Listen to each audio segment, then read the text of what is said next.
সরকারের ভেতরে একটি মহল গণতন্ত্রকামী শক্তির বিরুদ্ধে কাজ করছে, এমন অভিযোগ করলেন বিএনপির মহাসচিব মির্জা ফখরুল ইসলাম আলমগীর। তিনি সবাইকে সজাগ থাকার আহ্বান জানিয়ে দেশে দ্রুত নির্বাচনের দাবি জানান। রাজধানীর জাতীয় প্রেস ক্লাবে সাবেক প্রধানমন্ত্রী কাজী জাফর আহমেদের 10তম মৃত্যুবার্ষিকী উপলক্ষে আয়োজিত আলোচনা সভায় এসব মন্তব্য করেন তিনি। সভার আয়োজন করে ভাসানী অনুসারী পরিষদ ও ভাসানী জনশক্তি পার্টি।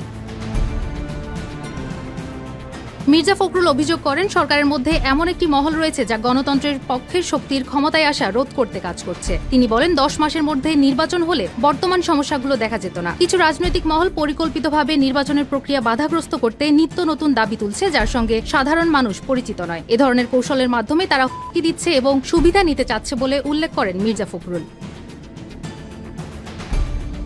বিএনপি মহাসচিব আরও জানান, তাদের একমাত্র লক্ষ্য বাংলাদেশে একটি গণতান্ত্রিক রাষ্ট্র প্রতিষ্ঠা করা। তিনি বলেন, নির্বাচনের একটি তারিখ ঘোষণা হয়েছে, 31 দফাতেই সংস্কারের সবকিছু আছে। সংস্কার করার জন্য সব রকমের সহযোগিতা করেছি। তবে 1 বছরেও কোনো ইতিবাচক পরিবর্তন না হওয়ায় হতাশা প্রকাশ করেন মির্জা ফখরুল। দেশে দুর্নীতি ও অসৎ আচরণের প্রভাব বেড়েছে এবং রাজনৈতিক নেতারাও এতে জড়িত বলে দাবি করেন তিনি।